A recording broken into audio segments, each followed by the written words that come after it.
Sousa Show. Sports, Nobody tells our stories better than our clients. The difference is stark. I was rear-ended at a stop. I thought I was fine, and then once I got home, I realized it's a lot worse than I thought. I ended up having a ruptured disc. You say you're not hurting, and then an hour later, you're saying you're in all this pain. I just felt like most people would think that I was lying. And that's when I decided to call Daniel Stark. I owe a lot to Daniel Stark. They really got me what I deserved. The difference is stark.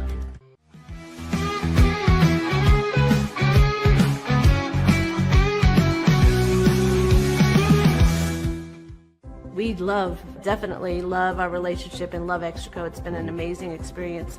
They made the PPP process easier. They were reaching out to me saying, what can I do to help you? That made a huge difference because my stress level, when we shut down, to afterwards was night and day. Our experience with Extraco has been phenomenal since the very beginning, so we love Extraco.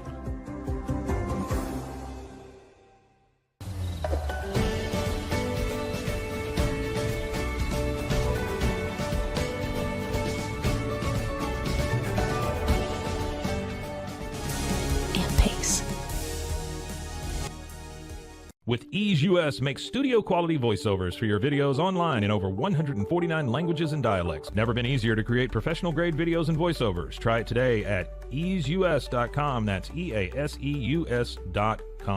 Ease US. Hi, I'm Mitch, the co-founder of Cake, a sexual health and wellness company designed for today and designed for you. Yes, you. The entire product line can be found at hellocake.com, and it's also available in every Walmart near you.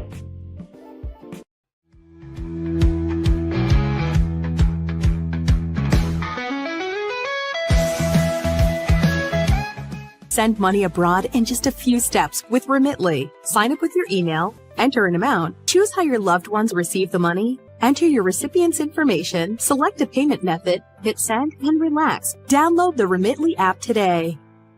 Tervis is all about staying hydrated. Each product is built to last and comes in endless designs to match your personality. Stay refreshed and express yourself with Tervis. Visit tervis.com today and find your perfect tumbler. Looking for tickets to the hottest shows, games, and events? Ticket Liquidator is your one-stop shop for great prices, no hassles, and guaranteed tickets. Whether it's sports, theater, or concert, for the best seats at the biggest events, start with Ticket Liquidator today at ticketliquidator.com. Ticket Liquidator. The U-Like Air 3, launched in 2023, ushers in a new era of sapphire ice cooling technology, offering nearly painless hair reduction in just 3 weeks. That's ulike.com. U-Like.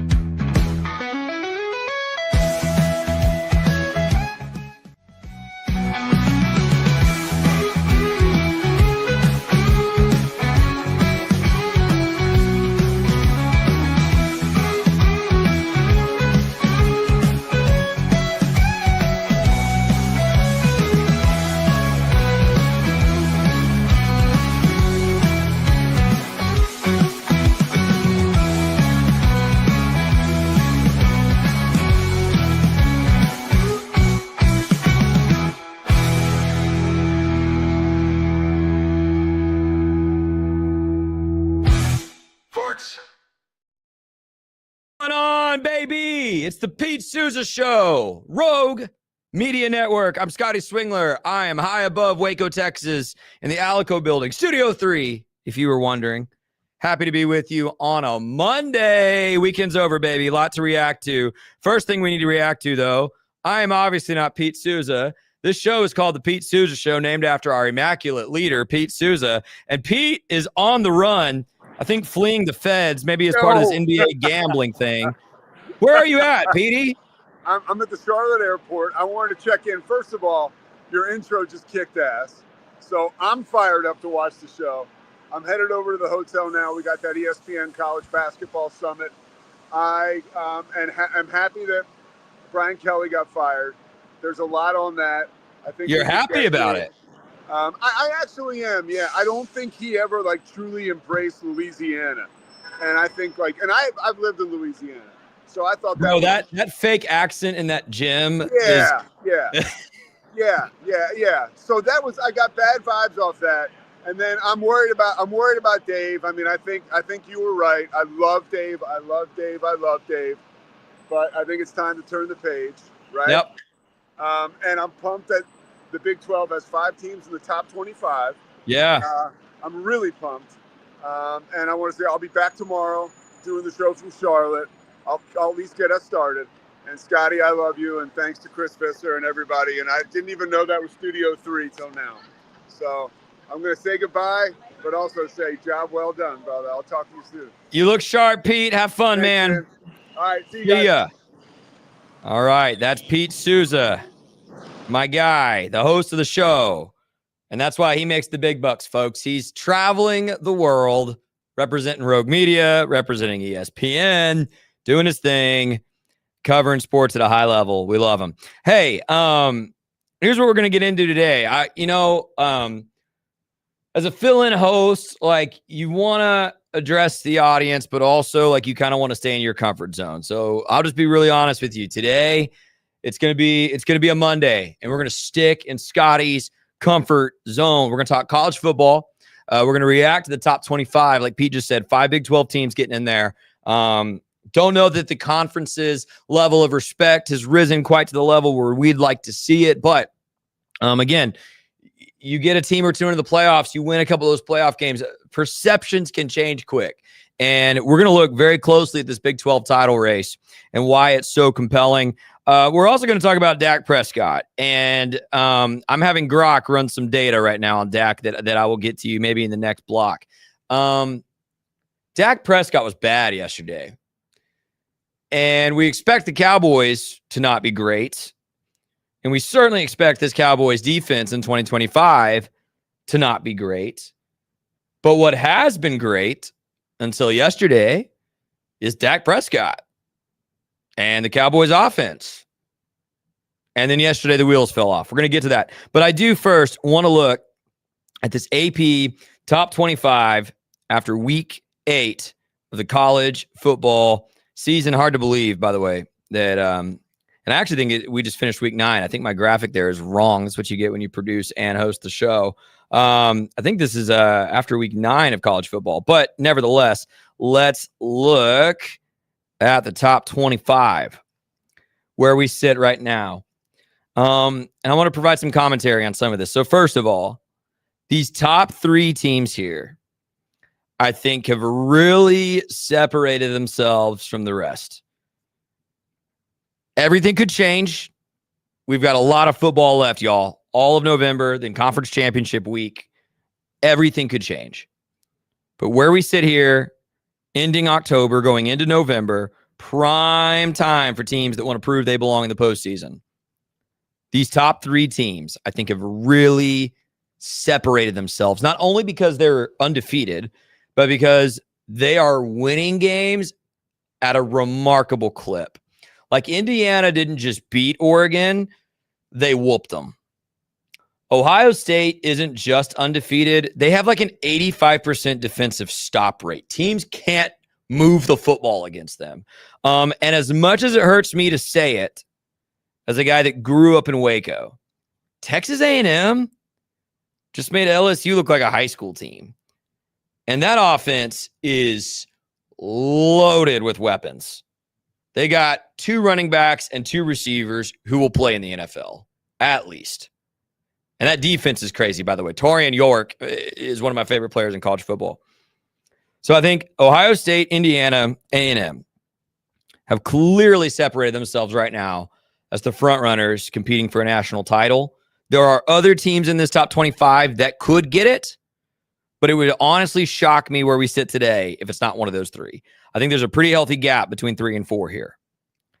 This is where I see some of these teams so radically differently than these AP voters. I wish I had a vote. I wonder how I can get a vote. I'll ask Mosley that later. Alabama, I do believe, is number 4. That opening game looks like a fluke. They have looked really good. They've beat really good teams. Georgia, I don't buy as a top 10 team. This is not the year for Georgia. I think They got lucky to escape that Auburn game with a win. Thank you, officials, for giving Georgia that one, right? I think they're going to drop a game or two here in November. I don't expect Georgia to stick around the top 10. Oregon, I believe, is a top 10 team. But I don't know if they're better than Ole Miss. I really don't think they're better than Georgia Tech. I don't think they're better than Vanderbilt. They're probably better than Miami. But I'd probably have Oregon at like 9. Ole Miss, I keep wanting to believe are posers just because Kiffin's teams never quite finished the deal, but they look good. They deserve that spot. Georgia Tech, I think, finally starting to get to where they belong. Again, on this show, I said in August, Georgia Tech's going to make the playoff. They might win the ACC. It's certainly looking that way now. Haynes King is unbelievable. Shout out to Longview, Texas. Vanderbilt, Diego Pavia. I don't know what to make of them, y'all, because they really did not look the part against Alabama, which surprised me. It was on the road, so we'll give them some grace for that. And they've looked great against everybody else. So I think Vanderbilt gets into the playoff, but I'm not sure how I feel about them. They're probably ranked correctly. Miami's probably ranked in the right spot. I think BYU and Tech, as a show that covers a lot of Big 12, it's really fascinating to see where they're going to end up and where they end up depending on this Big 12 title race, which we'll get into next. They're probably appropriately rated here, but I think I'd have BYU 6 or 7. Like we can keep doubting this head coach and we can keep doubting this true freshman quarterback all we want. And they keep winning. And you know, the knock on BYU last year and even the first half of this season is like, well, BYU keeps winning games close. Like they're not blowing teams out the way Indiana is. And again, I think there's a huge gap between those top 3 teams and everybody else. But did you see what they did in Ames Saturday? Down by a touchdown at half and then winning the game by like 20 plus. Y'all, Ames, Iowa is notably one of the 3 or 4 hardest places to play in the Big 12. You don't get road wins in Ames easily. Iowa State under Matt Campbell is never an easy out. Rocco Becht is a good player. Matt Campbell, great coach. And BYU rolled in there in that second half with a true freshman quarterback and a great defense and made it look easy. I think BYU, and we'll talk about the Big 12 title race in a few minutes.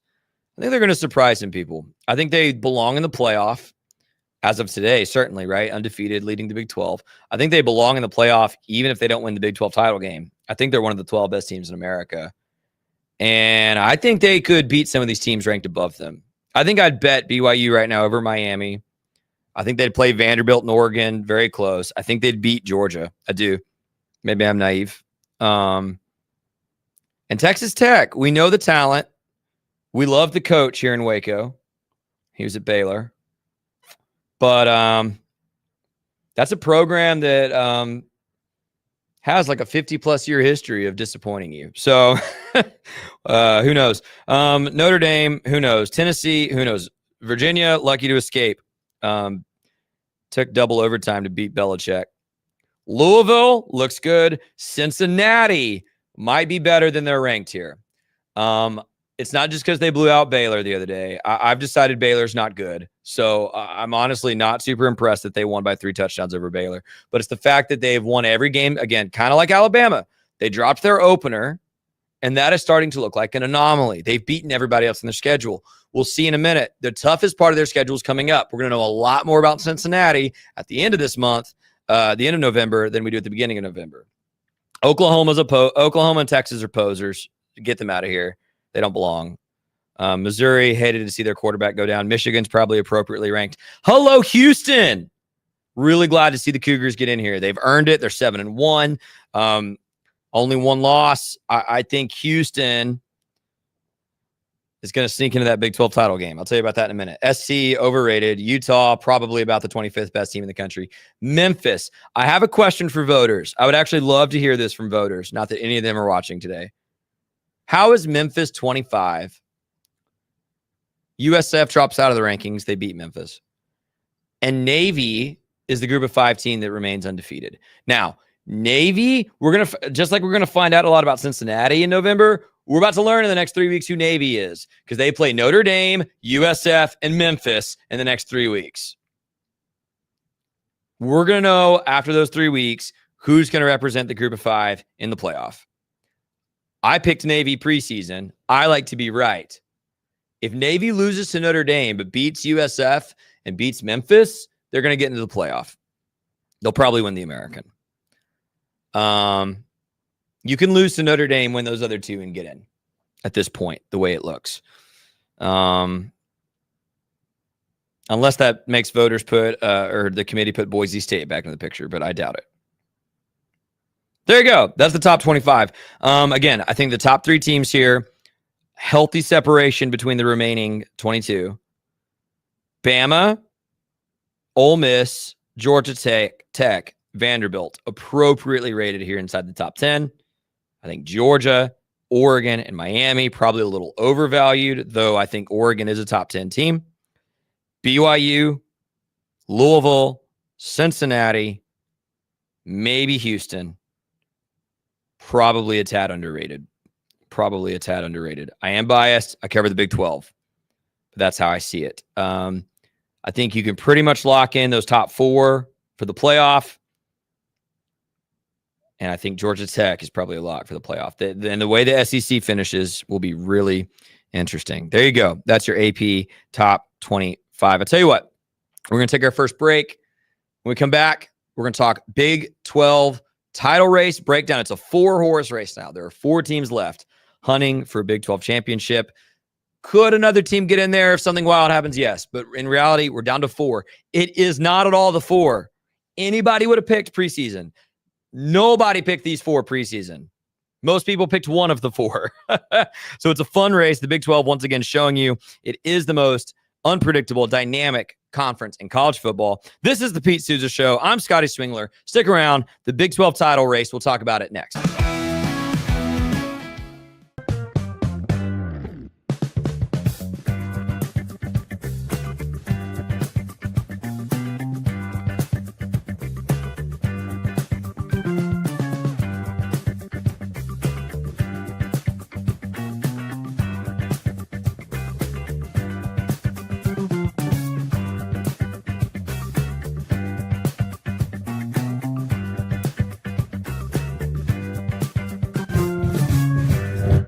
Bubble allows you to make it real and for it to actually work.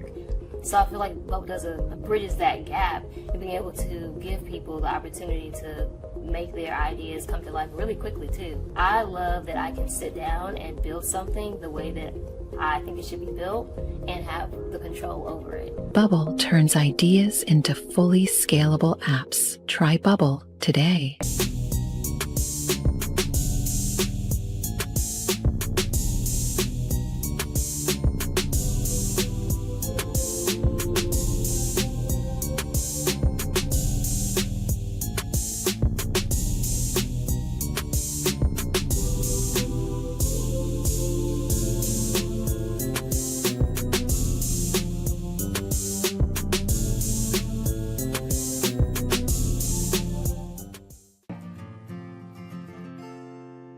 Hi, I'm Jo from Face Theory. You're going to want to have a specific goal for your skincare routine. What do you want to achieve? Active ingredients are really strong, and if you're using too many at once, your skin can get overwhelmed. Don't overspend on products. Choose products that have scientific research behind them. At Face Theory, if you're not happy with a product, just say so, just give us a shout and we'll give you your money back, no problem.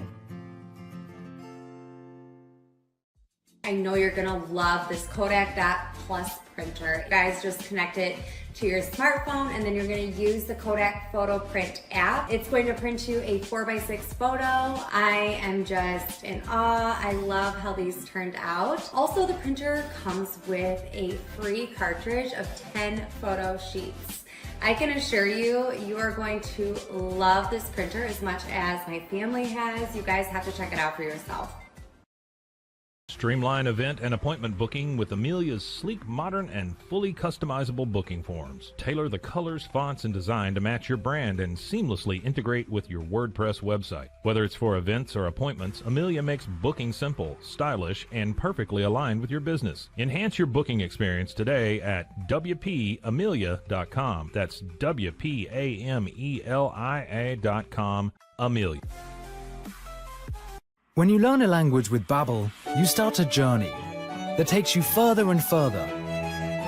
Anytime and anywhere you wish. It's easy and fun. Broadens your horizons and keeps your brain fit. A journey into new thoughts, new cultures, new adventures. So what are you waiting for? Start your journey with Babbel now. Go to babbel.com or download the app. BadCreditLoans.com is a pioneering service provider that has carved a reputation in the financial industry for its dedication to helping individuals with bad credit secure loans. By making timely repayments, borrowers can gradually repair their credit history, thereby increasing their chances of securing better loan terms in the future. BadCreditLoans.com serves as a beacon of hope for those with bad credit. Simple, fast, and reliable loan application process. And its commitment to responsible borrowing makes it a trusted partner in the journey towards financial stability.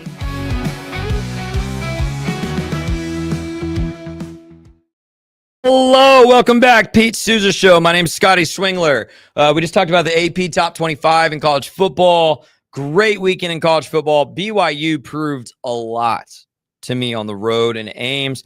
And so today I wanted to throw this up on the screen. This is the Big 12 title race. And man, I wish that graphic was just a hair smaller so it would fit in there. Let's see if StreamYard will let me adjust this. Well, that didn't help. See, it's so fun, y'all, to produce and host the show and experiment on the fly. Thanks for bearing with me. That's okay. I mean, do you like that? Anybody in the chat, tell me what you think. We can do it this way. Maybe I'll blow up the graphic here in a second. Solo it a little bit. But this is the Big 12 title race. And here's what I did. These are teams 1 through 4 and their remaining schedules. And I would just like to suggest that there's a strong chance, based on these remaining schedules, that the University of Houston, one of the worst teams in the conference last year, if not the worst. No, not the worst. Oklahoma State was the worst. And they remain the worst. The second worst team in the conference last year could sneak into the Big 12 title game. I think there's a very good chance that Houston gets in. Here, I'll just go ahead and solo this for a second. Check this out. Look at this. Here's the Big 12 title race. You've got BYU at the top leading right now. They've got 2 tough games. Tech and Cincinnati, you see in this graphic, also at the top of the Big 12, and both of those are on the road. I think BYU is the best team in the Big 12, and it would surprise me if they win all 4 of these remaining games. By the way, TCU is no joke either. I think BYU wins that game at home, probably pretty soundly. But the only game here for BYU that's kind of a lock to me is UCF. At Tech or at Cincinnati, I think there's a likelihood BYU drops one. Cincinnati is also undefeated in conference play. If the championship game are played right now, there's no tiebreaker needed. You've got 2 undefeated teams in the conference. It would be BYU and Cincinnati. Cincinnati's got some tough games here. In fact, I would say Cincinnati has the toughest path here. There is no easy win left on Cincinnati's schedule. They go to Salt Lake City to play Utah. That is no walk in the park. Utah is theoretically still in this hunt. I don't think they have a shot realistically to make the title game, but they technically still have a shot. And I think they're pretty motivated. I also still think Kyle Whittingham is probably the best coach in the Big 12. At Utah is tough. Arizona can beat anybody in this conference. BYU, you've got them at your place, Cincinnati. But I think BYU is the best team in the conference. And then at TCU, again, TCU is in the middle of this conference this year, but they can beat anybody also. I think that is the toughest road forward. It would not surprise me if Cincinnati gets through that stretch 3-1. It would also not surprise me if they go 1-3. I do believe in this quarterback. I believe in this program. That's a tough road to reach the title game. Fortunately for Cincinnati, they've got a leg up on Tech and Houston because they're undefeated in conference play. Texas Tech. I hate to say it because I'm a Baylor guy. That's a nice path for them to reach the title game. Obviously, the matchup with BYU is huge. Huge. And it's at Texas Tech. That is sort of a Big 12 title game a few weeks before the title game. If Tech loses that game at home to BYU, it is going to be really tough for them to make it into the conference title game. And in fact, I think they don't.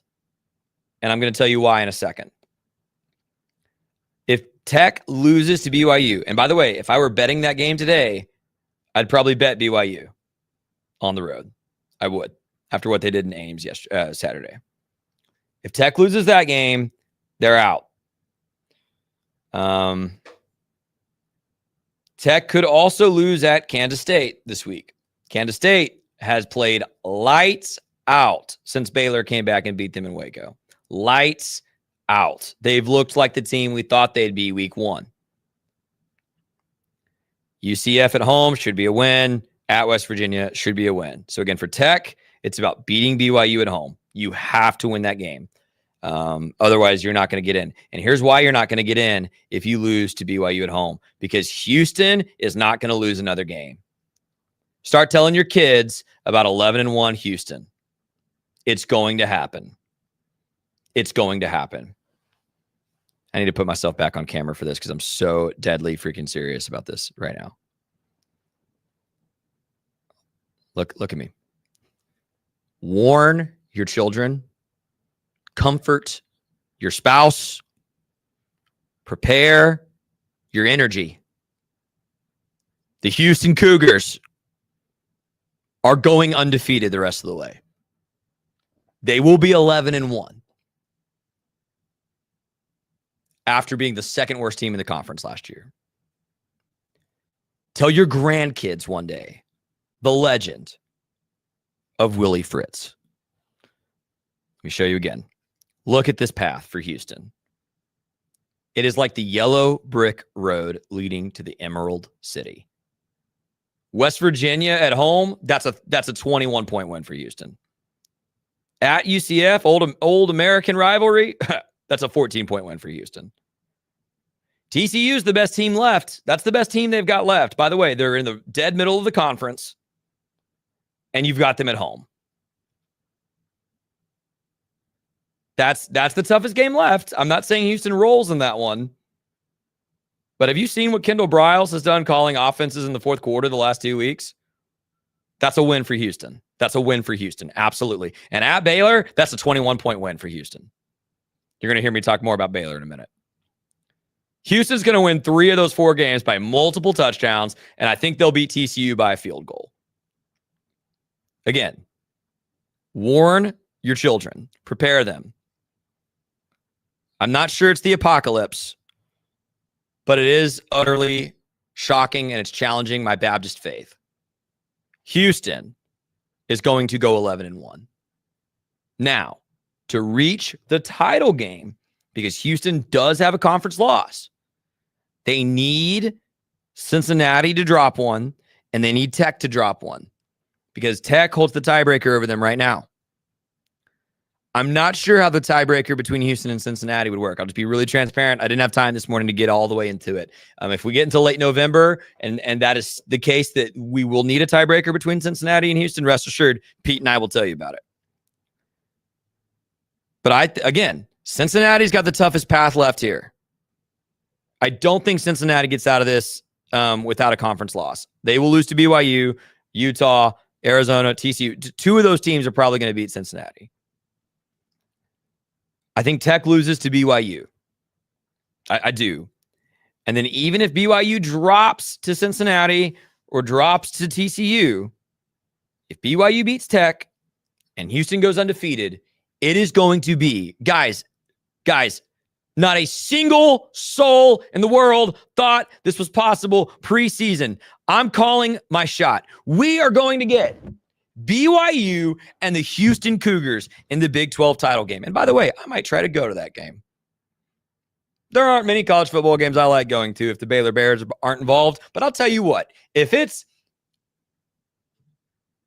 Houston and BYU, I'm going to go to that game. And I can't decide which shirt I'll wear. Because my boy Sean Bell is the passing game coordinator for the Cougars, and I want him to be the next head coach at Baylor. So it'd be really cool for Houston to win a title. But I kind of like this Bear Bachmeier kid, y'all. It's kind of hard to root against Kalani Sitake. And dadgummit, Baylor's a religious school, and the Church of Latter-day Saints folks have been so supportive of our show, and they're so cool. They're so chill. They're so nice. I might just go to that game in a BYU shirt. Maybe Drake Toll can hook me up with some BYU gear. All right.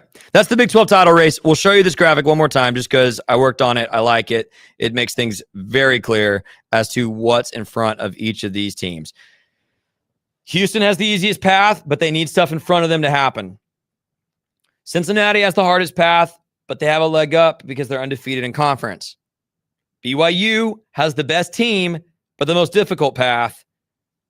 Tech has a path, but I think they're going to have to beat the best team at home. And again, that kind of makes that Tech BYU game in Lubbock a quasi-title game in my mind. That is where the Big 12 stands as of today. And shaping up again to be like the most exciting, compelling finish conference, unpredictable in college football. And that's part of why I love it. This is the Pete Sousa Show. My name's Scotty Swingler, sitting in for Pete today. We had Pete talk to us from the Charlotte airport to open the show today. He will be back to host tomorrow. Stay with me, because if you're a Dallas Cowboys fan or a Dallas Cowboys hater, I got some thoughts for you about Dak Prescott's performance yesterday. This is the Pete Sousa Show.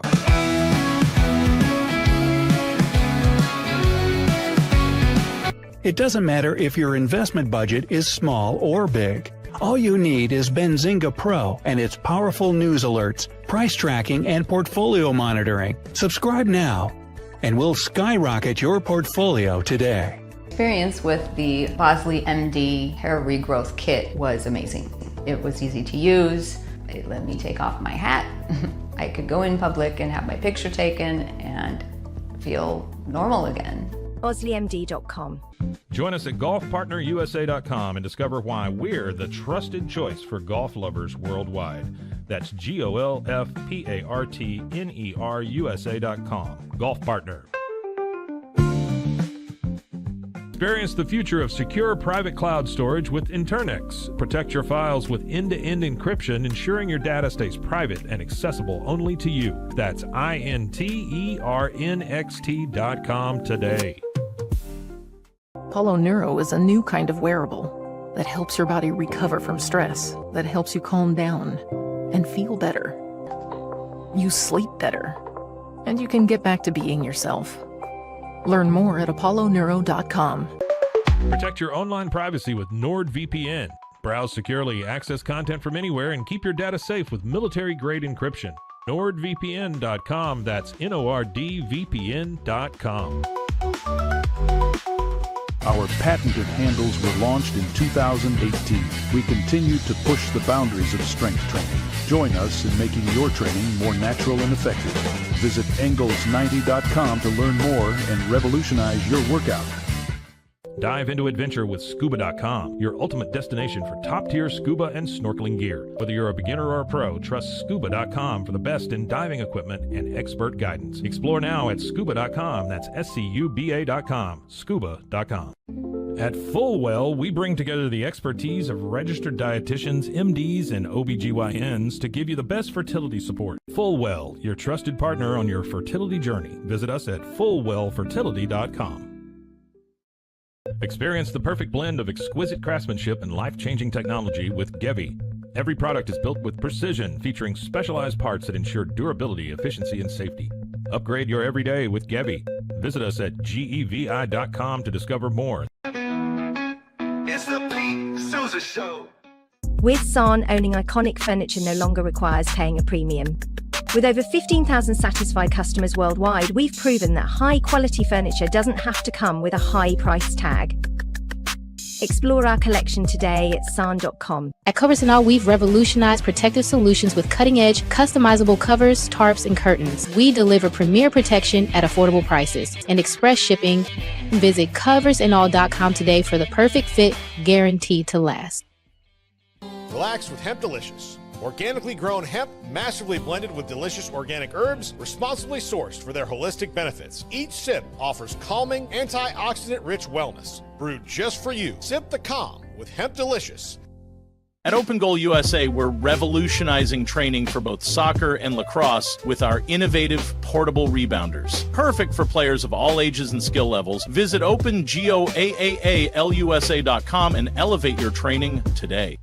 Get paid faster with Bill, the easiest way to send, receive, and manage your payments. No more delays, no more hassle. Whether you're a freelancer or a business, Bill makes payments seamless and secure, simple, fast, and reliable. Sign up today at bill.com. Stability.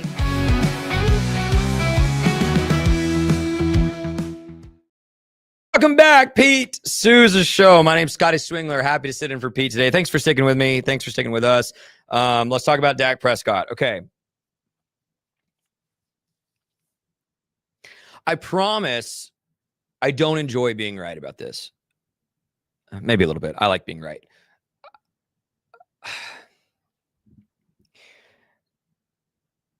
When someone shows you who they are, believe them. Isn't that the phrase? Did I say that correct, Lizzie? When someone shows you who they are, believe them. Okay, right. Okay. Thank you. Lizzie in the studio with me, working on stuff this morning. When someone shows you who they are in sports, especially over an extended period of time, that is who they are. There came a point in Tom Brady's career where it did not matter what the advanced metrics suggested. I would never place a bet against him because he showed you over 2 decades that if he had the ball in the fourth quarter of a tight game, he was winning that football game. Right? So believe him. Another modern example that I think is more controversial. Jalen Hurts doesn't check any conventional quarterback box for most people. But he was a winner in high school. He was a winner in college. And he has now been to not 1, but 2 Super Bowls and won one of them. Was Super Bowl MVP, I believe, in that Super Bowl last year.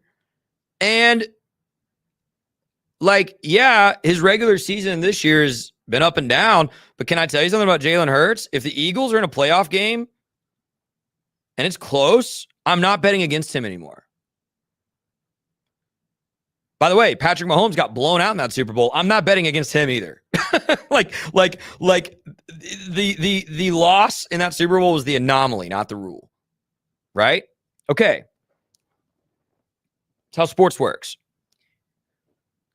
I have said for 5 or 6 years, and I've only been working for Rogue Media for 1 year and on Pete's show every day since January. So maybe you've only heard me say this for 10 months. But I've said it over and over and over. And I've been accused of being a hater and being blind and not paying attention.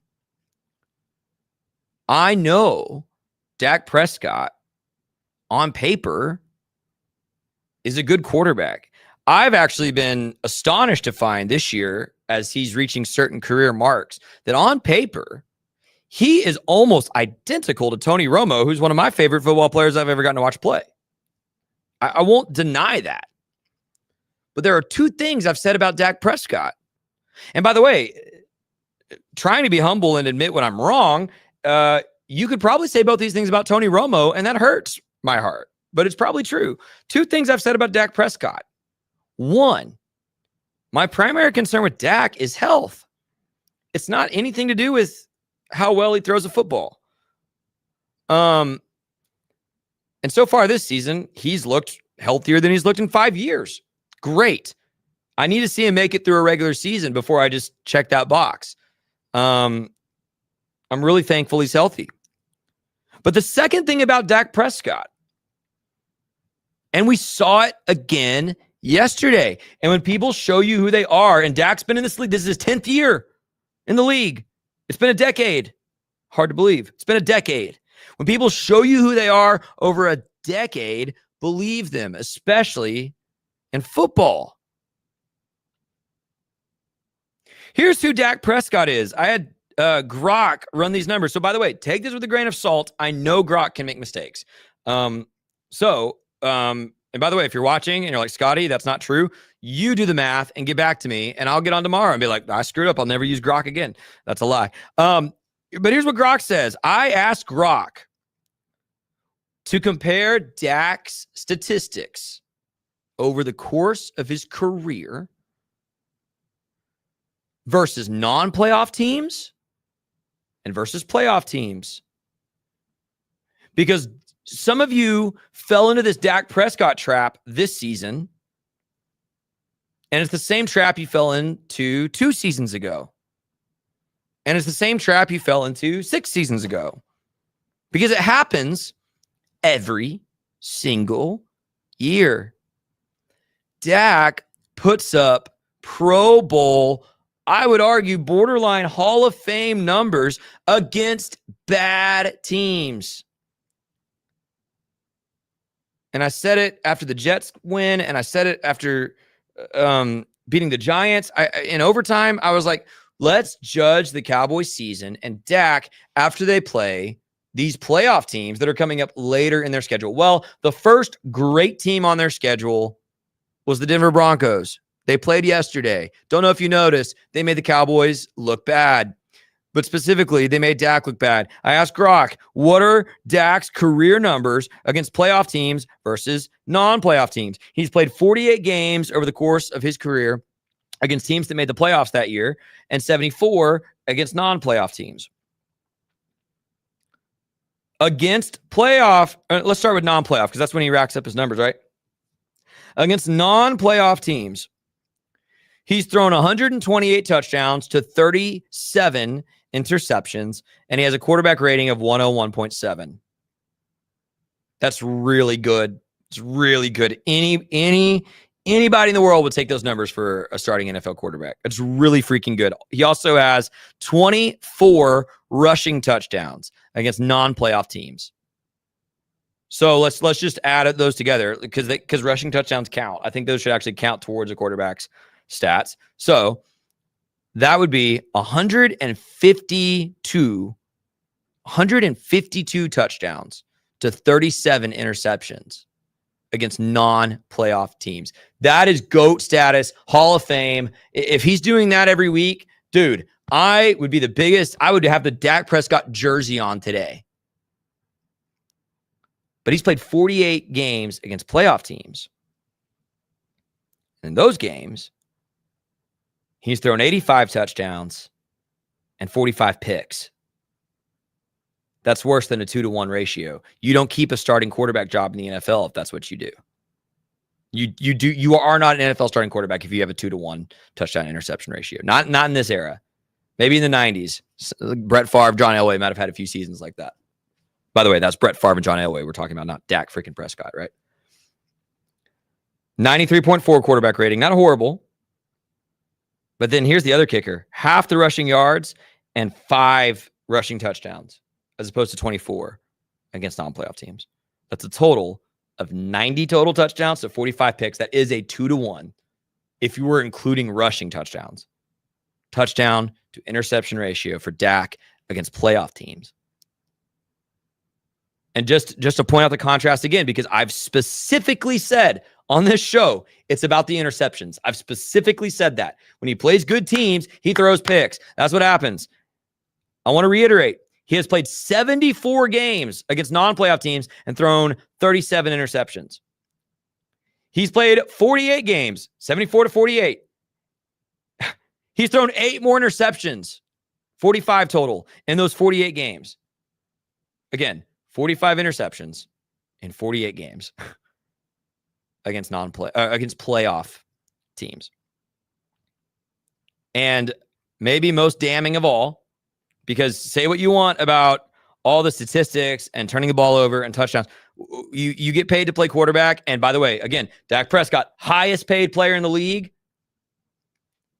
You get paid to play quarterback based on your wins and losses, right? Mahomes has not had 2 great statistical years. He's still the best quarterback in football. Why? He wins games. They reached the Super Bowl again last year. You would take Patrick Mahomes over Josh Allen or Lamar Jackson or Joe Burrow or anyone else, not because of stats. You would not even need to blink, or you would not say, Scotty, let me look up the numbers. No, you would say Pat Mahomes. Why? Wins and losses, right? Dak Prescott against non-playoff teams in his career. And by the way, I'm already seeing some discrepancy in these totals with Grok. So some of these numbers may not be perfect. Okay, I understand that. But if they're remotely close, you get the picture. Against non-playoff teams, he's 59-19. Wow, 59-19. Again, that's Hall of Fame, all-timer stuff against playoff teams. And maybe this is including playoff games. Maybe that's why I'm seeing a discrepancy in these totals. Against playoff teams, he's 21-32. What like Derek Carr? Maybe that's too generous. I compared him to Geno Smith in the offseason. Is that closer? He's 59-19 against non-playoff teams. He's 21-32 against playoff teams. That's it, y'all. That's it. And again, yesterday shocked people. Oh my God, Dak's played good all season. You're right. He hadn't played a great playoff team yet. The Packers. He played very well against the Packers. That's the only playoff team he's played great. It did not shock me at all that on the road against one of the 7 or 8 best teams in the league, he sucked. He sucked. No touchdowns, 2 picks. That's all I got to tell you. He's got the best receiving core, by the way, he's had in his career. I know he had Dez at one point. I know George Pickens and CeeDee Lamb are both number 1s in this league. Those are probably CeeDee Lamb's a top 4 receiver in this league. Pickens is probably top 10. And I said that when they traded for him. I was like, wow, I can't believe they got Pickens for what they got him for. 2 picks yesterday. Why? Well, played a good team. This quarterback doesn't beat good teams. He doesn't do it. He's shown you that for a decade. If someone shows you over time who they are, just believe them, especially when it comes to athletes. Most of these guys in the NFL, by the way, they've reached their potential. It's not like Dak in year 10. We're like, his ceiling. No, he reached his ceiling a few years ago. And he's an NFL quarterback. His ceiling is higher than 99.9% of the population. He's incredible. His ceiling is not. He should be the highest paid quarterback in the NFL. And his ceiling is not going to get the Dallas Cowboys past the first round of the playoffs for the rest of his career. We know who he is. We know who he is. Speaking of, if someone shows you who they are, believe them. I'm going to get into my most niche topic, but the topic I am most informed about, and that is the Baylor Bears. So if you're a Big 12 fan, stick around. If you're a Baylor fan, you should really stick around. If you're not, see ya. Hope you've enjoyed the Pete Sousa Show. But when we come back, we're going to talk about Baylor. We're going to talk about how Baylor football came into the season embraced by national media as a Big 12 title contender. By week 4, a quarterback who was embraced by national media as a Heisman candidate. Now they're 4-4. And if you look at the rest of the Baylor schedule, may not make a bowl game. I mean, if I'm being completely objective about it, really good odds Baylor doesn't go bowling this year with how good Houston is. Having to go on the road to Arizona. They might lose to UCF at home during homecoming this weekend. It's that bad in Waco. We'll talk about it next. Serving Central Texas since 1889, TFNB Your Bank for Life takes pride in being more than a bank.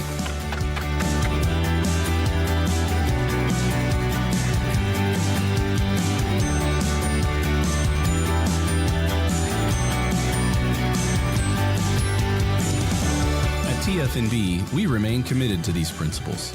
If you value them too, come join us. TFNB, Your Bank for Life. Football is back, and Underdog is the best place to make picks and win money all season long. Playing on Underdog is easy. Just pick whether your favorite players will go higher or lower on stats like touchdowns, receiving yards, interceptions, and more. Get your picks right and you can win up to 5,000 times your cash. You can play with as little as $1. Download the app today and sign up with promo code Sousa to score $50 in bonus funds when you play your first $5. That's promo code Sousa. That's S-O-U-S-A. Millions of fans have already won billions making picks on Underdog. Will you be next? Underdog. Make picks.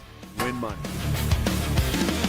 Must be 18 plus, 19 plus in Alabama and Nebraska, 19 plus in Colorado for some games, 21 plus in Arizona, Massachusetts, and Virginia, and present in a state where Underdog Fantasy operates. Terms apply. See assets.underdogfantasy.com/web/play-and-get-terms_DFS_.html for details. Offer not valid in Maryland, Michigan, Ohio, and Pennsylvania. Concerned with your play? Call 1-800-GAMBLER or visit www.ncpgambling.org. In New York, call the 24/7 HOPE line at 1-877-8-HOPE-NY or text HOPE-NY. That's 467-369.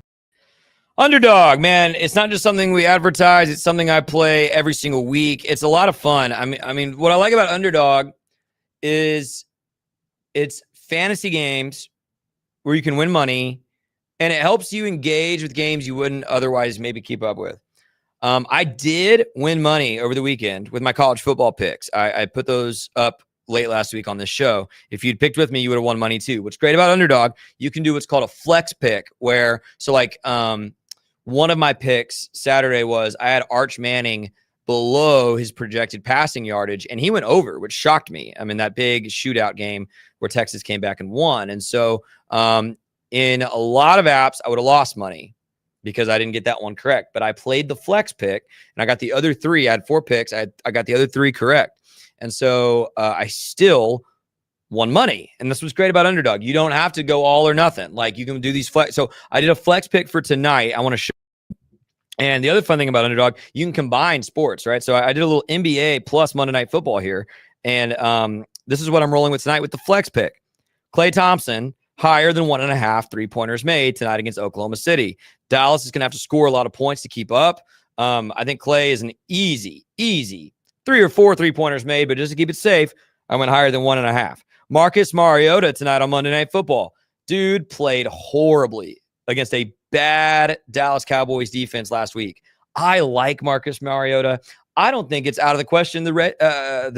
Almost said their old name. The Commanders could win this game tonight against Kansas City. I don't think they will, but I think Marcus Mariota is capable of getting them to a win. That being said, he will throw an interception or 5, higher than half an interception for Marcus Mariota. Travis Kelce had 3 receptions last week. It was his lowest in 6 weeks. So I picked Travis Kelce higher than 3.5 receptions tonight on Monday Night Football.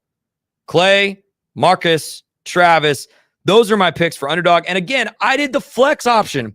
So if I get 2 or 3 here, I will literally win cents because I didn't put a lot of money down, but I will still make money. And if I get all 3, I will make more money. So play along, Underdog. Again, that promo code is Sousa. It says the Pete Sousa Show, and they'll give you bonus cash with your first deposit. All right. Oh, boy. If you're new to the show, I grew up in Waco, Texas. My parents, father hailed from Eastern Tennessee, mother hailed from Houston. They met at Baylor. They never left Waco. I grew up in Waco in the 90s and early aughts. By the way, that's when Baylor football averaged like 2.5 wins a year. We went to every single home game and stayed until the final whistle. I went to Baylor. My freshman year, Robert Griffin won a Heisman. That was awesome, by the way. That was a lot of fun. My junior and senior year, the Baylor Bears won the Big 12. By the way, in dominant fashion, especially in 2013. So When I talk about Baylor football, it comes from a place of genuine love. It is a Baylor football. Take away the fact that I went to Baylor, that I have degrees from there, that I have so many friends who are involved with that university, that I have so much admiration and respect for so many people that lead at that university, teach at that university, etc. Take away all of that. Baylor football specifically is such a fundamental part of my every year life, my whole life, my calendar, my livelihood. Here I am trying to do the sports media thing because I started a Baylor football podcast in 2017. It is so important to me. It matters so much to me, and I care. And so sometimes when people in the media go after a program or a head coach, it can come across as calloused or mean or uninformed. And I just want to be really clear. This is where I, as a YouTuber and a podcaster, I bridge that line. I would love to think I'm true media and I'm a journalist and I'm objective. And on most topics, I think I can do that. On Baylor football, I cannot. I am not objective and I'm not a journalist. I'm a fan. I'm a fan who has a podcast. I'm an alum who gives my money to support, buys the gear, shows up every week, gets loud, and then talks about it on a Sunday night podcast. That podcast is called Please Bear With Me. I get to host that podcast with Terrence Ganaway. He was a running back for Baylor, played alongside Robert Griffin that Heisman year. I believe still has the Alamo Bowl game, maybe the bowl game record for rushing touchdowns in a game. Set the Baylor single season rushing record, which stood for a decade. Terrence is a good friend of mine.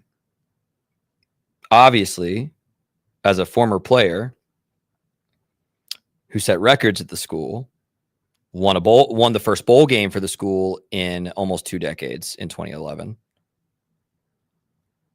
and has stayed connected to the university and wants to be part of the coverage of the football team. He cares. He cares a lot.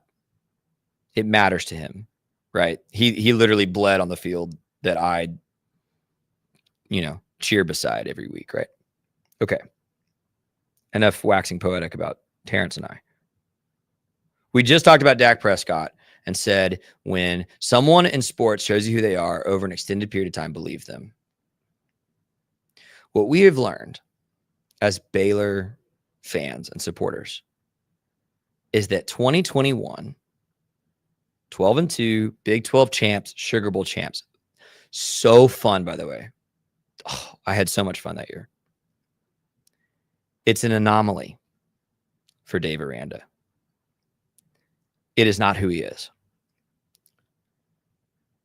And in a period of time when LSU fires Brian Kelly, an all-time coach in the sport, Penn State fires James Franklin, an all-time good coach in the sport, Clemson's probably having conversations about Dabo Swinney, one of the 3 best coaches in the sport. Oklahoma State fires Gundy, their only successful head coach ever, and he will be in the College Football Hall of Fame. Florida moves off a coach. Florida State's talking about moving off a coach. UCLA has moved off a coach. Freaking UAB fired Trent Dilfer. In that world, you cannot justify holding on to a 500 coach in 2025 for something that happened in 2021. By the way, just to be clear, the assistant head coach on that 2021 team is coaching number 13 Texas Tech now. What has Baylor been since he left? the two best players on that 2021 team just signed their second NFL contract and are both making bank. They are both captains on NFL defenses. One of them, Terrell Bernard, on an AFC championship game defense with the Buffalo Bills. What has Baylor been since Terrell Bernard and Jalen Petrie left? Matt Rule recruits, by the way. Just to add to that, Dave Aranda is in year 6. And not one player he recruited out of high school to Baylor has been drafted into the NFL. All of Baylor's draft picks, and they have gone down, they have declined since Matt Rule left. All of Baylor's draft picks under Dave Aranda have been guys that transferred in from somewhere else. By the way, that's likely to change when Josh Cameron gets drafted this spring, but that's besides the point. The point is, for 6 years, if you're a Baylor supporter, Dave Aranda has shown you who he is. A wonderful human, wonderful off the field culture guy. I mean, you're going to hear us talk about culture in a second. Wonderful. But he's a 500 coach. His teams are not prepared to play at kickoff. They're not. And every week we hear how good practice was, and then Baylor doesn't figure out how to play in a game until the second half. And so what I wanted to do to close the show today, I really wanted to get a guest on today to talk about Dave Aranda, but he's actually doing a press conference, his weekly press conference right now, and I'm going to watch it as soon as we wrap up the show. But last night on my podcast, please bear with me, Terrence Ganaway, former star, went off, man. Got really vulnerable and honest about how he feels about this as a former player who contributed to a Baylor football culture when Terrence was there, literally went from not making a bowl game in 2 decades to winning a bowl game in dominant fashion and winning a Heisman Trophy. Terrence Ganaway built this football program into the program that became 3-time Big 12 champs. So when he speaks about Dave Aranda, it isn't just Scotty spewing frustration. It's someone who's earned a voice at the table. So I'm going to run some, it's about 20 minutes of content from last night's episode of Please Bear With Me. If you're a Baylor fan or a Big 12 fan, I would really appreciate it if you'd find Please Bear With Me and subscribe. Also subscribe to this show if you haven't, Pete Sousa Show. But I want to air this. You're going to hear me talk for about 4 minutes about what made me upset after that football game. And then Terrence is going to talk for a long time. And because I couldn't get a guest in a short amount of time today to talk about this, I'm going to let Terrence Ganaway talk about it. And I think it's worth your time. And then I'll come back and wrap us up for the day. So here is Terrence Ganaway and myself on last night's edition of Please Bear With Me.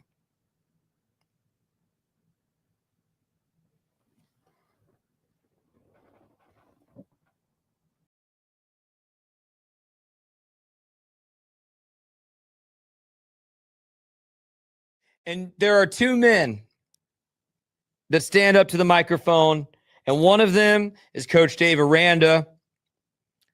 And we hear the same thing that we've heard for 4 seasons. We hear about care factor. We hear about disappointment. And we hear this sentence, which is now going to drive me up a wall. I know we're a good team.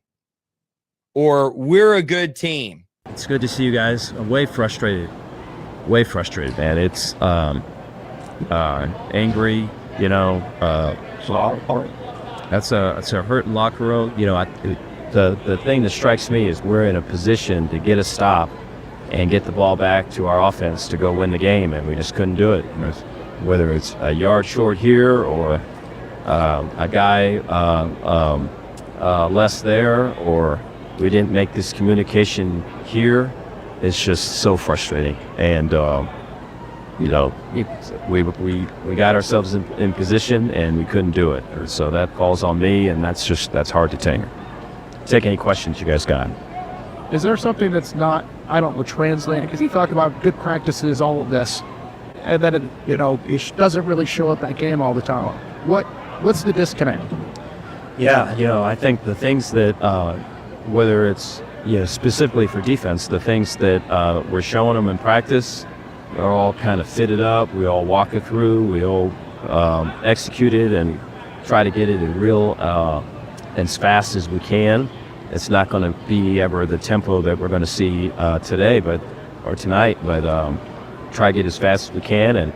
But I mean, those things, they're positive, and the practices are intense, and it's like, everyone comes in here at the start thinking that it ain't going to be like how this just was, and so there is something that's not connecting, and we've got to get it to connect because we got a good team. I still believe in this team, and we got a lot of work to do to get that connection. The way Cincinnati takes care of the ball, I'm guessing couldn't turn it over. Yeah. They scored 14 on your 2 turnovers. Yeah. It's you talk about just not starting as fast as we need to, and you talk about the turnovers, that those have been consistent with our ills.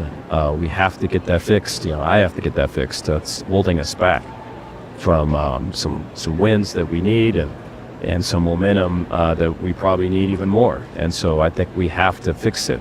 But I think despite all of it, the fight to kind of get into the mix at the end has been something to see. But I told them in there, you can't live the way we're living. It's not sustainable, and we have to play better as a team than what we're playing right now. Then Jacob Redding gets on the microphone. Mind you, walk-on who became a starter, earned his way up on special teams.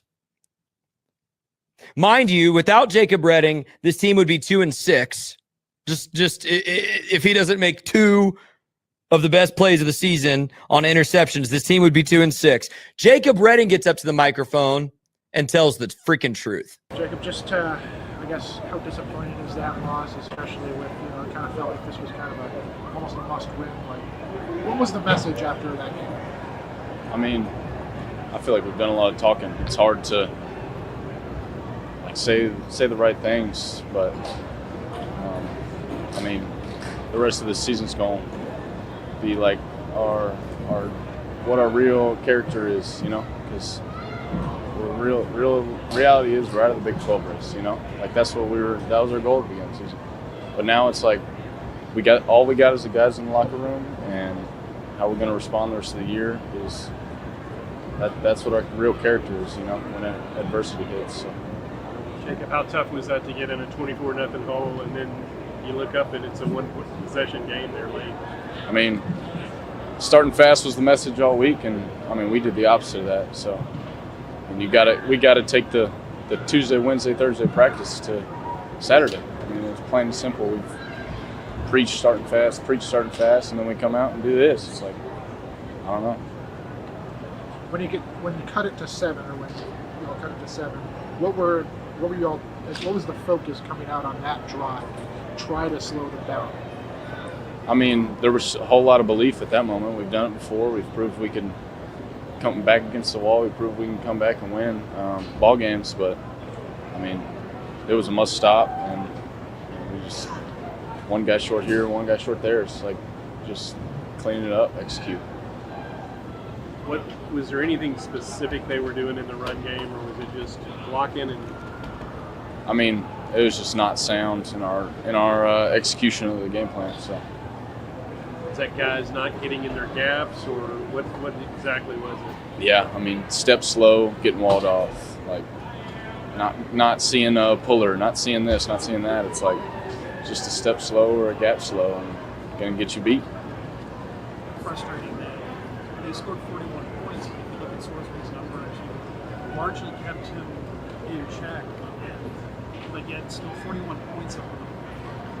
Frustrating for the game to kind of flow down. Yeah, I mean, 41 points, that's a lot of points. You're not going to win many ball games giving up 41 points. And had over 200 rushing yards, and that's going to get you beat a lot of games, Like, I don't know, we just got to – little things was what we got. That's what got us beat today. Jacob Redding gets up on the microphone and says, we're about to find out what kind of character we have, because our goals, we've failed. Our goal was to get to a Big 12 championship, and that's out the window. And it's unacceptable. And now we're going to find out what kind of character we have, depending on how we play the rest of the season. And I was astonished and disappointed, if I can use one of Dave Aranda's favorite words, that a walk-on safety is telling the truth and taking accountability more honestly than the head coach of the football program. Now that we've got some people joining us, it's been 3 minutes since we went live. I want to throw up this graphic. And I just put this together real quick before we went live. Here's the graphic. Team rankings right now. Remember, there's 136 teams in FBS football. Baylor is 123rd in points allowed per game. 111th in yards allowed per game. 119th in defensive stop rate. That's one spot lower than we were last week. We were 118th, by the way. 135th in fumbles lost per game out of 136 teams.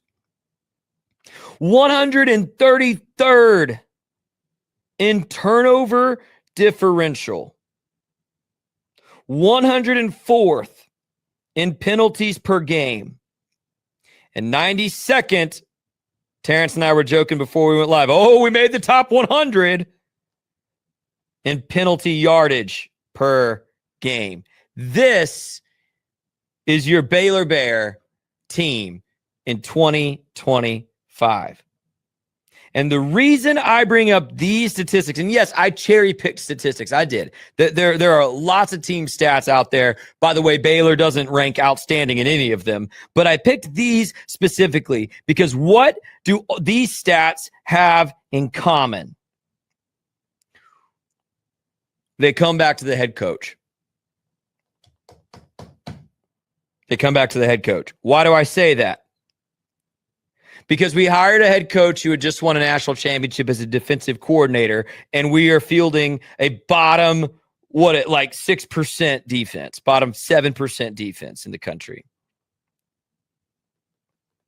Because we hired a coach who was supposedly so steady and disciplined and singularly focused on football. And yet, what do fumbles and penalties tell you about this team? They don't play with discipline.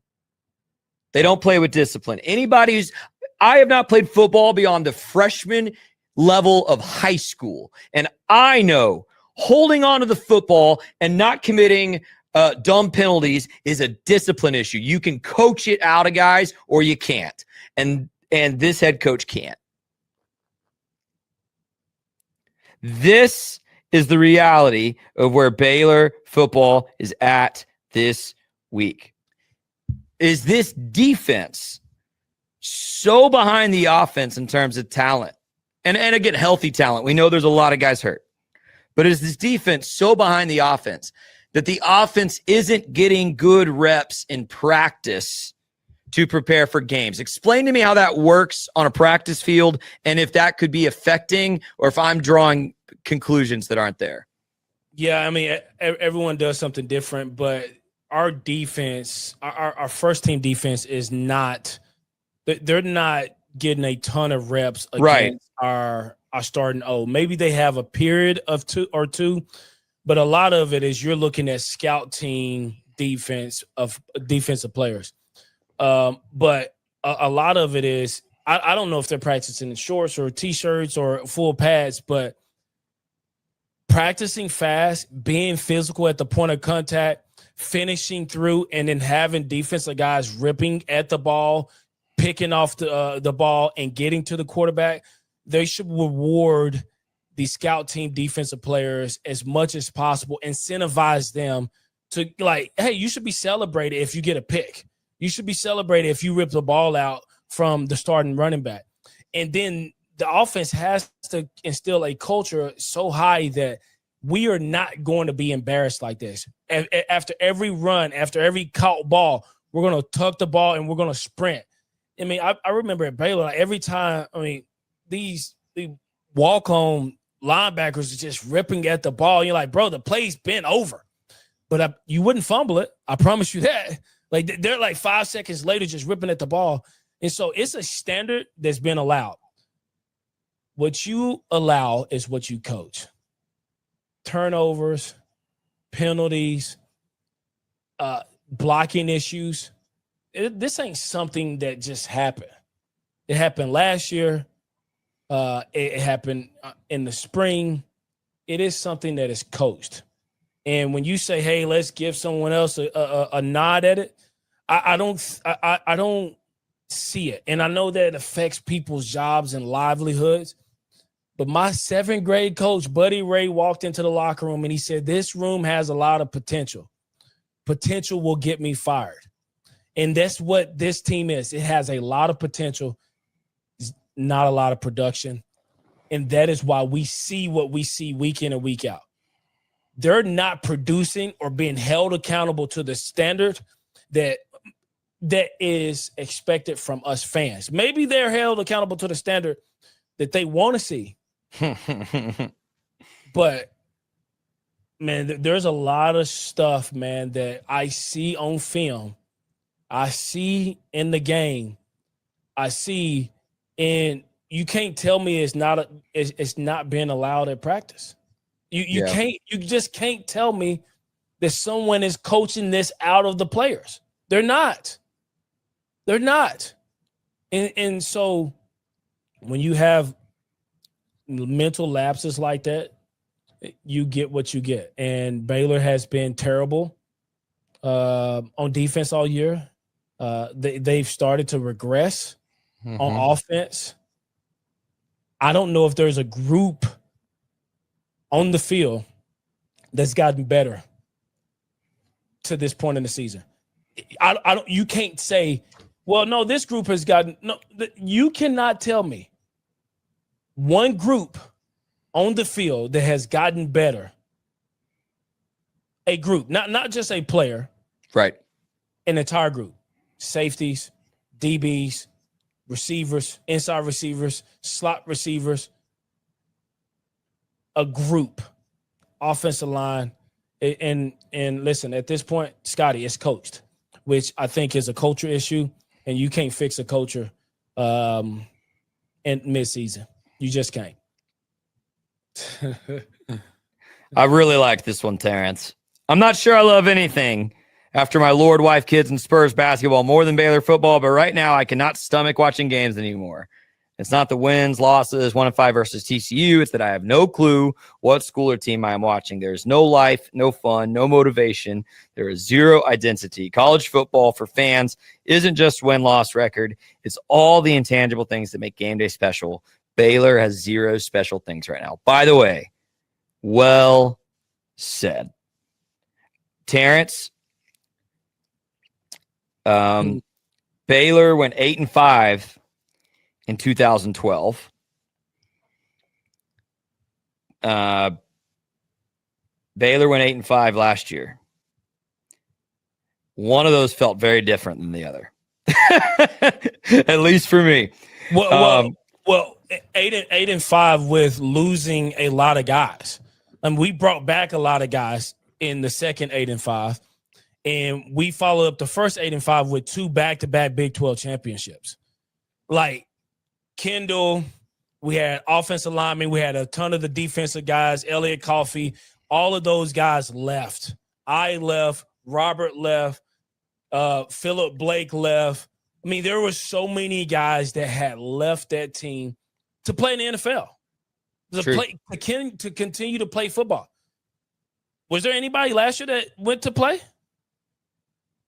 I'm just being honest. I don't know. Someone drop it in the chat. Is there anyone from last year's football team that's playing football? There are. I will answer because I know the answer to this. There are several who are on practice squads today. I don't believe anyone is on an active roster. So two different. Yes, two different. This is why it is different. We were very fortuitous and we caught lightning. We did all the right things. I felt we were going to go to Texas Tech last year, and I felt like we were going to get blown out. I was hopeful and they put a beating on Texas Tech. And I was disappointed in Texas Tech. Joey was like, I got this one thing, no regrets. And I assume it was like a jab at Baylor for them not hiring him and hiring Aranda, but no regrets. And then we freaking blasted Texas Tech. And then we went on our 6-game, win record streak. And then we followed it with a abysmal loss to LSU. We started out this season with Auburn. You see how all that worked out. But listen, man, these teams were different because there is 0 things special happening in Waco today. What our buddy just said couldn't be more spot on. Yep. There's not anything that brings the life out of people. Just, and by the way, unwavering hope and commitment. Like, we're going to figure it out somehow. There's none of that. And by the way, to that point, Terrence, the culture that was around that 2012 team meant that when a number 1 team walked into Floyd Casey Stadium, the number 1 team in the country, and got doubled up by Baylor, I wasn't shocked. Yeah. I actually made a bet on that game and won. I made a bet. I told you about that last week. Now I wasn't there with Chauncey Billups, but I was betting on games. But again, Scotty, like when you think about what that team expected and what fans expected when we walked into games, if you didn't show up to a game like at the kickoff, by the time you got to your seat, it may be 14-0 Baylor. Like, we get to our seat, we're down 14-0. It's like, all right, I guess our team hadn't showed up either. And this is week in and week out. Someone asked the question, why is it like lack of discipline? Because it's not coached. You cannot tell me, Coach Baber said this all the time. Ball security is job security.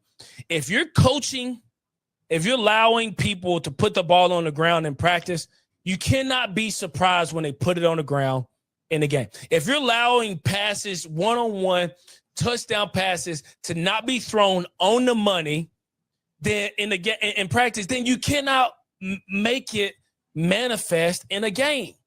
If you're not putting your safeties in situations where they have to come up and fill the only gap, everyone else has played gap assignment football, A gap, B gap, linebacker field, corner field, the quarterback has to go up the middle, and you got a safety that cannot fill the gap on a quarterback. I'm not saying Robert Griffin or Lamar Jackson. We're talking about Sorsby. That is coached. It's discipline.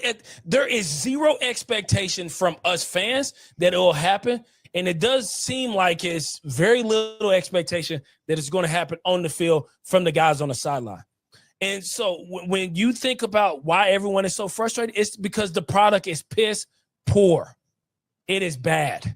It's coached bad. It's ran bad. It's produced bad. Everything about the program is sour. And at some point, you got to say, we have to cut it off for it spoil everything else. And I think, in my opinion, I think everything else is spoiled. Sawyer started out as Saw Dog. Now he's Raw Dog. And that's not great. Bryson cannot run. He's not healthy. He's not getting what he needs to do to get healthy. And we got 2 freshman running backs that are trying to carry us, and we got a veteran-led offensive line that can't move the line of scrimmage. We got senior receivers that can't hold on to the ball. And I get it. It happens. It's a part of the game.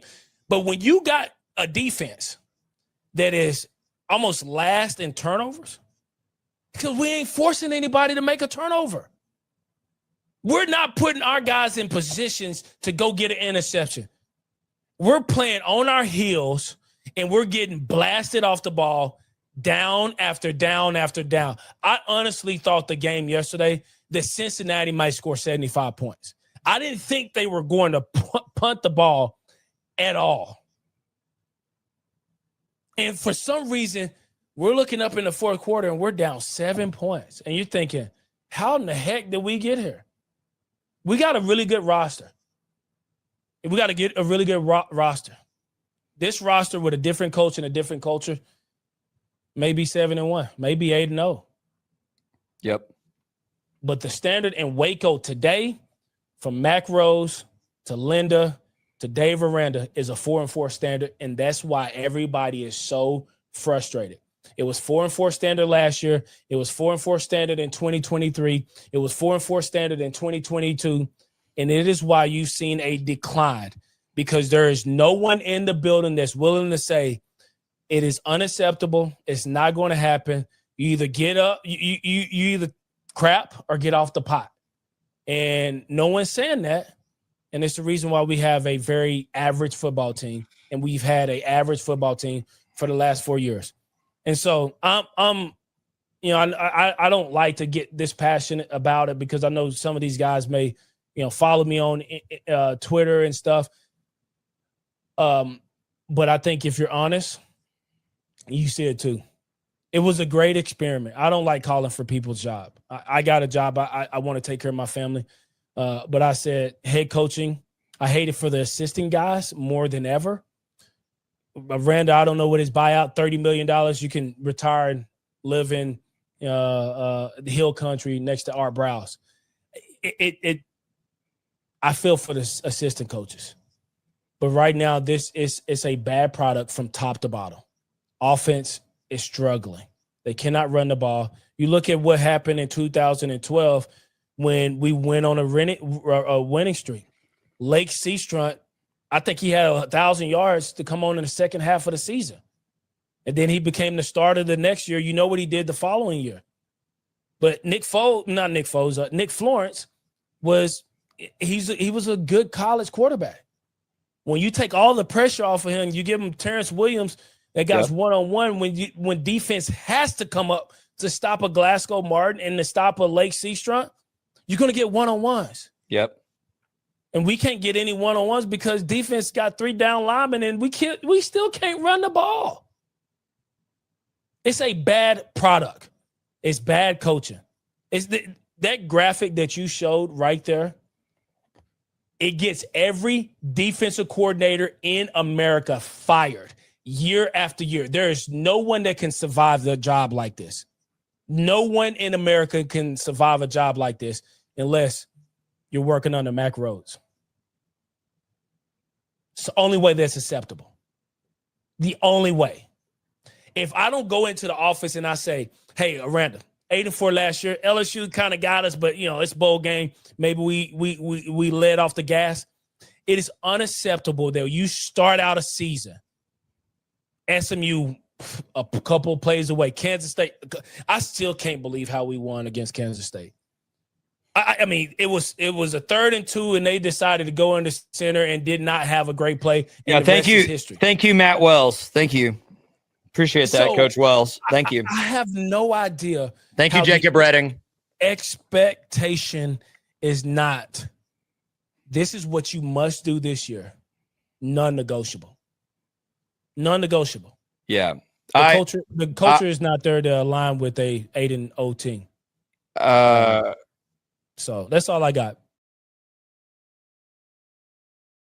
Once again, that was Terrence Ganaway on last night's edition of Please Bear With Me. Terrence and I do Please Bear With Me every single Sunday night, live at 5 o'clock. And of course, you can watch it on YouTube afterward. Just search for Please Bear With Me. Wow. We covered a lot of ground today. We had a check-in from the Charlotte airport. Thank you, Pete Sousa. We talked AP Top 25, Big 12 football, Dallas Cowboys, Dak Prescott, and then we ended it off with, Terrence Ganaway just preaching about the need for accountability, standards, championship expectations.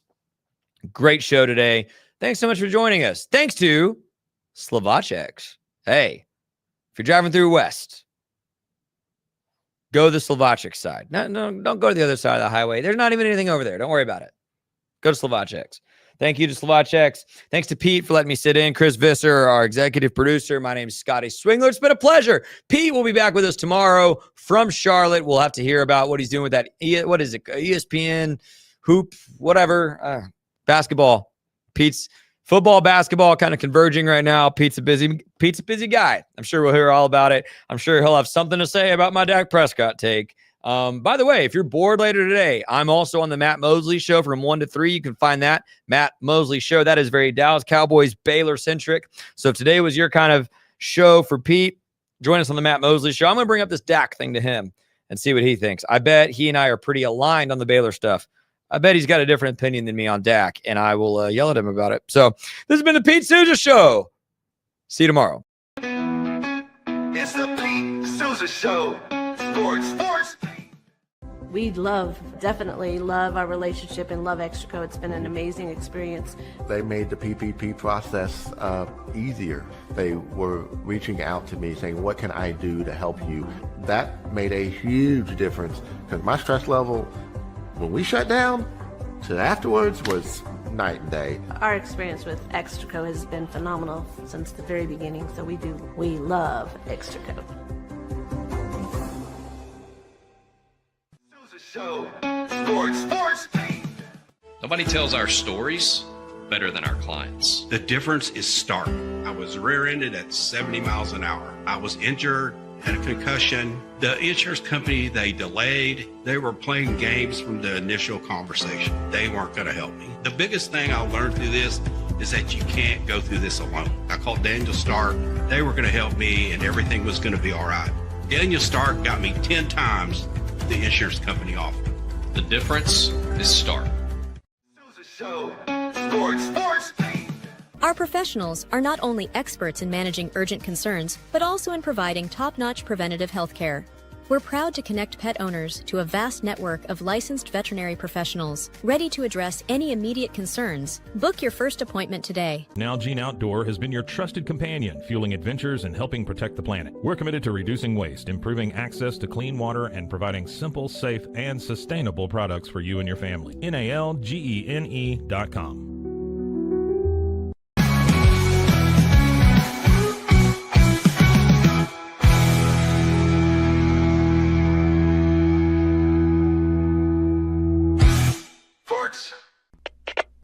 We are Rogue Media Sports.